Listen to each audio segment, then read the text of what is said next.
So last week, the streaming service HBO Max premiered. So today I'm going to tell you what I recommend to watch on HBO Max.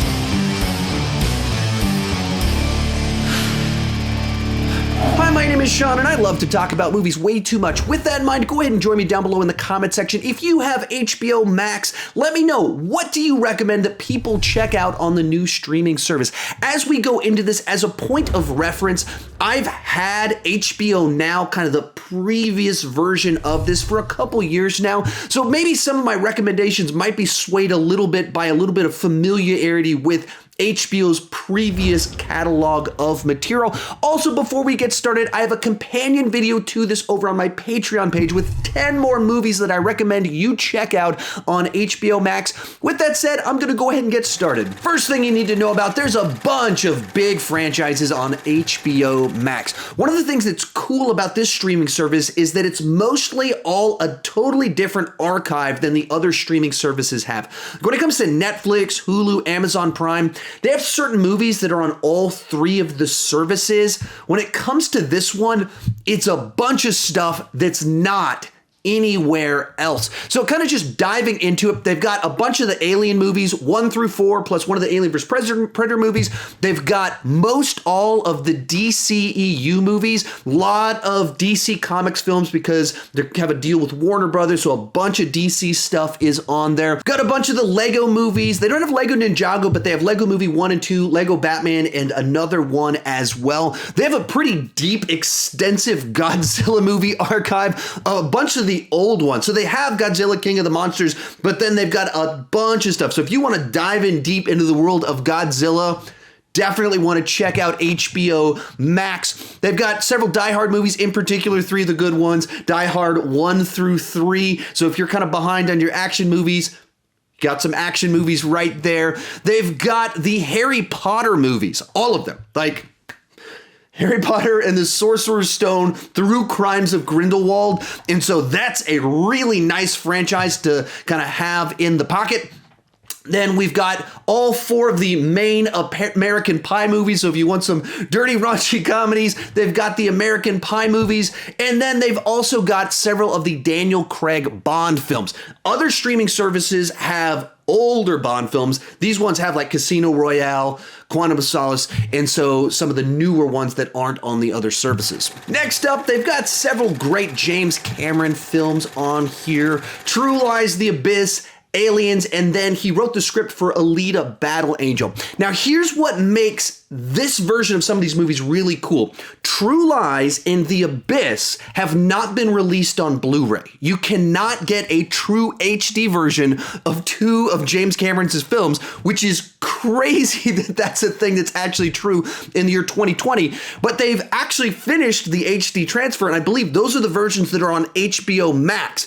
And so the best versions that you can find of these movies are actually on HBO Max. True Lies is a fantastic action movie with Arnold Schwarzenegger and Jamie Lee Curtis. And then The Abyss, not necessarily one of James Cameron's best films, but definitely still a very good film in its own right that does some very cool things. Of course, Aliens is one of my favorite movies of all time. And Alita is a movie that I wish had done better in the theaters. It has some really good things about it. James Cameron's a great filmmaker, so having some of his movies here, very cool. Next up, I love action movies, so I'll give you 3 action movie recommendations. Obviously, in the previous 2 categories, there was already a bunch of classic action movies in there. Here's kind of 3 standalone movies that I found on there that maybe you're not as familiar with if you're some of my younger audience. First one on here is going to be Commando. This is an Arnold Schwarzenegger cheesy 80s classic. When you think about just over-the-top, tongue-in-cheek Arnold Schwarzenegger, this is the movie. He's made better movies, but when it comes to just ridiculous classic 80s, this is the one that comes to mind of stuff that you couldn't have even done in the 90s. You certainly couldn't do it today. But in the 80s, this is just this over the top. Every line that he delivers is a one-liner. And I mean, if you haven't seen Commando, it is an absolute blast. Second one on here is a 90s action movie called Broken Arrow. It's John Woo's second film that he did in the United States. It's got Christian Slater, John Travolta, and it's just kind of classic 90s action movie in big, glossy, over-the-top performance from John Travolta in the best way possible. And kind of, yeah, John Woo's a great action director, so him with the slickness of a Hollywood production in the 90s, really cool stuff. Third one on here, kind of a bit of a deeper cut, Jackie Chan's Police Story. Now, this is a movie that made me fall in love with Asian cinema back in the late 90s whenever I first saw it. I had like a very poor transfer of it to a VHS tape with awful dubbing, but the fight choreography is just absolutely phenomenal in this film. Script-wise, like, this is a deeper cut. This is not kind of the way a story is written in present day Hollywood. And so if you're diving into Hong Kong cinema, this isn't the easiest film to kind of step in or dip your toe. This is not a dip your toe in the water kind of movie. But the fights here in it are just, I think this is Jackie Chan's best fight choreography. The way that he did it for Police Story 1, there's just like a certain brutality to it that, while the creativity that he's also known for, that I just loved the way that he did the fights here. Moving along to comedies, we'll kick things off with Tropic Thunder. This is a film from about 10 years ago, directed by Ben Stiller, and he's one of the stars of it. And basically, it's a big Hollywood movie with a bunch of A-list stars that is sending up and making fun of big Hollywood movies with A-list stars. Like, it's incredibly witty, smart script, and it's Hollywood just tearing themselves to pieces. And in everything about the way that they do things, it is just them shredding themselves. And because they are A-list actors doing all of this, it's even more brutal because they're actually self-aware. Sometimes Hollywood isn't the most self-aware place, and this is a movie where they're like, let's just make fun of every dumb thing that people like us do. And if you're not aware of the cameo from the actor that plays the studio executive in the film, it is one of the greatest film cameos of all time, that this actor played this part. And once again, it's absolutely hilarious. Next movie on here is going to be Big. This one was a very big film in the late 80s. And Tom Hanks was already kind of on the rise because of Splash and been doing television. And then Big happened, and it just launched him into this whole other category. And just kind of one of those movies that captured his early career. Because now you think he's done a lot of like Oscar dramas and things like that. Early on, he's a comedic actor, and he kind of captured this boy that turns into a grown man so well. And it's a film that also I don't think you could make today because the implications of a romance that he has with a woman in it that really doesn't sit well. So it's another film that is kind of very much a product of its time, which kind of makes it interesting in its own ways. Speaking of Tom Hanks, our next comedy on here is going to be That Thing You Do, a movie that Tom Hanks wrote and directed and acts in it just a little bit. Just a delightful, charming little film from the mid-90s, basically kind of telling the story of essentially this one-hit wonder band from the 1960s that wrote this great song that became the #1 hit in the country. And the song that they wrote is incredibly in the movie is incredibly catchy, and it feels like one of those 1960s one-hit wonder songs. And so it's funny, you like the characters, it just kind of hits all the right notes. Now let's talk a little bit about horror. As I mentioned before, they've got at least 5 of the Alien movies on here. The first one, of course, being a fantastic, basically horror movie in space. Second one being like a horror action film. And then there's more movies in the franchise. They also have both Gremlins movies. If you're kind of not crazy about horror films and you're wanting kind of like a first step in, Gremlins is a great entry point because it kind of has some lighthearted aspects. It can be funny. It's one of these 80s Amblin films, but it also has horror aspects to it. It was written by Chris Columbus, who went on to do Home Alone and the first 2 Harry Potter films.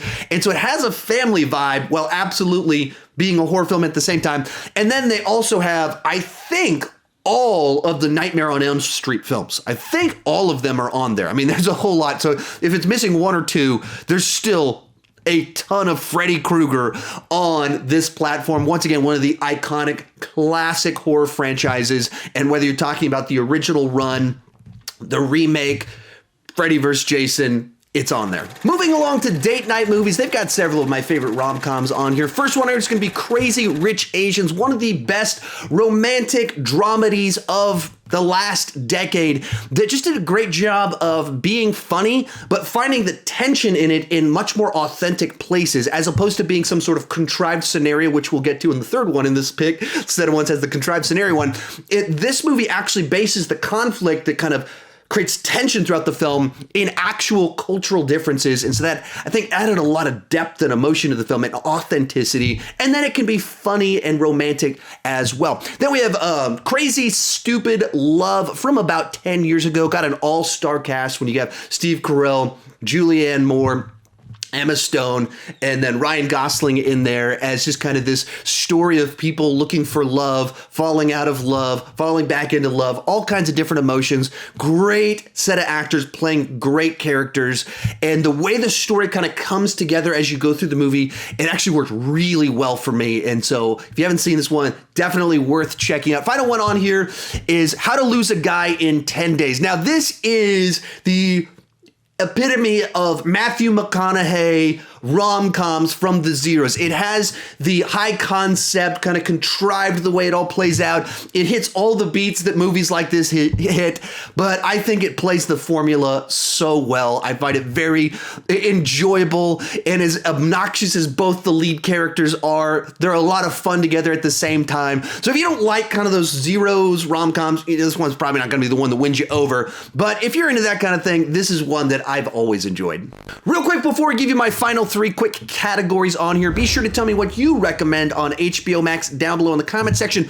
Also, remember, over on my Patreon page, I have a companion video to this with like 10 more movie recommendations for HBO Max. If you've enjoyed this video, want more recommendations, join at any level and you can unlock that video. Then we've got HBO Originals. Now, of course, they've got Game of Thrones on here. Some of the more recent ones that I've kind of gotten a little bit more into was Westworld. It's a show that's kind of this sci-fi series about what if there's this theme park with very true to life android type creatures that their intelligence gets so high that basically they become a new form of life that eventually turns on the park.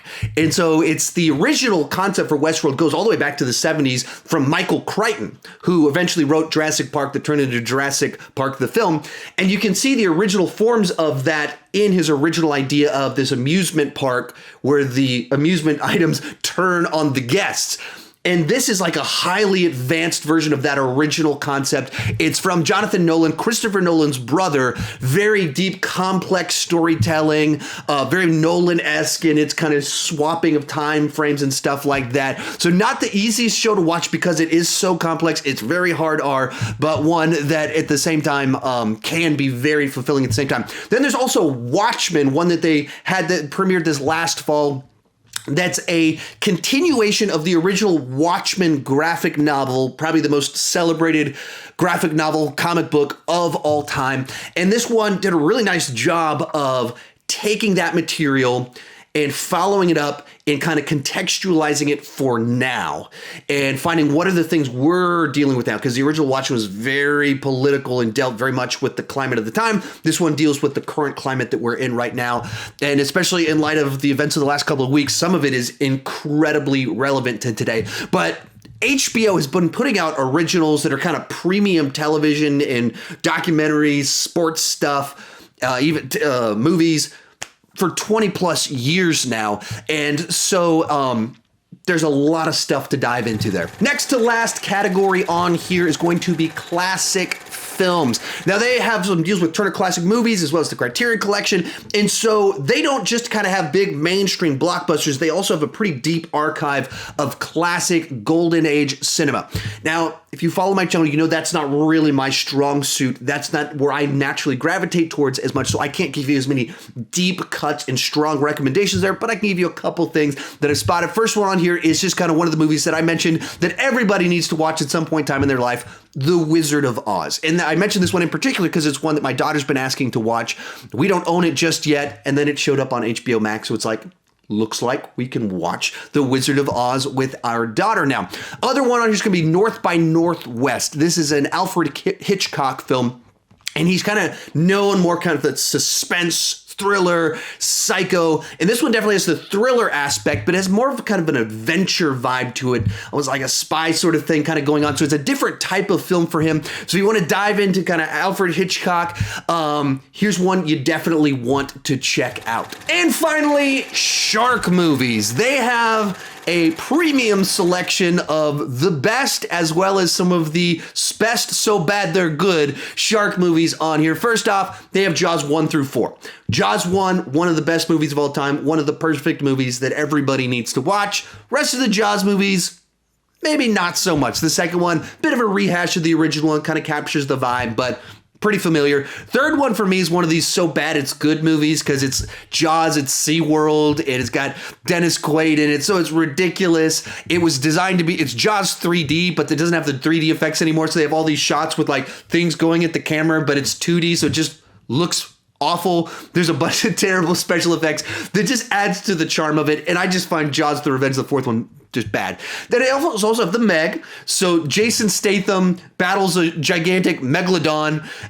If you like schlocky stuff, there's that one right there. And then they also have Deep Blue Sea, which is Thomas Jane, the Punisher, battles genetically engineered sharks. It's also got Samuel L. Jackson and LL Cool J. So one of these just real fun kind of casts in this ridiculous story of people trying to survive these sharks invading this science lab. So if you like shark movies, they've got the shark movies that you've got to watch on this platform. So there's a bunch of recommendations from me, some of them old, some of them obvious, big, popular, current franchises, a little bit everything. Let me know your recommendations down below in the comments section. Remember, we got that companion video over on the Patreon page. Thank you so much for watching, and keep talking movies too much.